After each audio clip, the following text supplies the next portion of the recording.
Welcome, spoilers family. Today we are diving into a strange and emotional story where one simple job slowly turns into a life-changing decision. The job sounded easy at first. I was paid good money just to watch over a feline woman kept inside a secure private facility. No questions asked, no interaction allowed, and absolutely no emotional attachment. They told me she was dangerous, unpredictable, and not fully human. My task was simple. Observe her movements through cameras, report any unusual behavior, and make sure she never escaped. When I first saw her on the screen, I expected a monster. Instead, I saw someone sitting quietly in a cold glass room, curled up in the corner like a frightened animal. She had feline features, sharp eyes, soft fur mixed with human skin, and a tail that moved slowly whenever she was anxious. But what hit me the hardest was her expression. She did not look violent. She looked lonely. Days passed, and my shifts became routine. She rarely moved, barely ate, and spent most of her time staring at the ceiling or the locked door. The scientists said she was a failed experiment, created by mixing human DNA with feline traits. They called her property, not a person. But every time I watched her, she felt more alive than anyone else in that building. One night, during a power fluctuation, the camera feed cut for a few seconds. When it came back, she was standing directly in front of the camera, staring straight into it.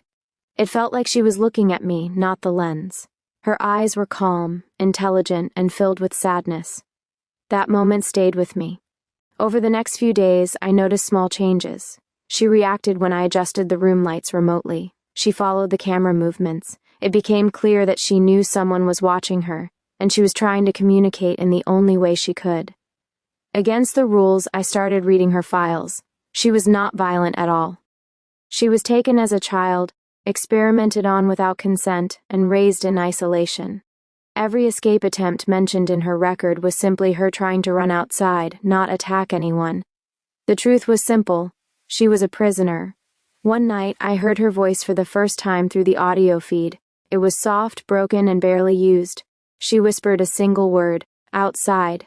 That was when everything changed for me. I realized they were never paying me to protect people from her. They were paying me to protect themselves from guilt. They wanted someone else to watch her suffer so they did not have to. As days turned into weeks, my sleep disappeared. I could not ignore her anymore. Every time she curled up on the cold floor, every time she flinched at loud noises, it reminded me that she was alive, aware, and hurting. The final push came when I overheard the scientists planning to move her to a testing lab. The words termination and disposal were mentioned casually, like she was broken equipment. That was the moment I knew I could not stay silent. I memorized the security patterns, the guard shifts, and the door codes. I knew the risks. If I helped her escape, I would lose everything, my job, my freedom, maybe even my life. But some choices define who you are forever. During a late shift, I disabled the alarms for exactly 90 seconds. I unlocked her chamber and stood there, heart pounding. She did not run. She looked at me, unsure, afraid it was another test. I knelt down and slowly opened the door wider. "Go," I whispered. She hesitated, then stepped out carefully, touching the floor like it was something new. When she passed me, she stopped, looked back, and gently brushed her hand against mine. In that moment, I felt more human than ever before. I guided her through the service tunnels to the outer gate. The night air hit her face, and she froze, overwhelmed. The sky, the wind, the smell of freedom. Her eyes filled with tears as she took her first real breath. She disappeared into the forest, moments before the alarms went off. I was arrested later that night. I told them everything. They called me foolish. They said she would never survive. But weeks later, reports started surfacing of a mysterious feline woman seen near remote villages, helping people, protecting wildlife, and vanishing before anyone could catch her. I lost my job, my future, and my old life. But if I had the choice again, I would do it without hesitation.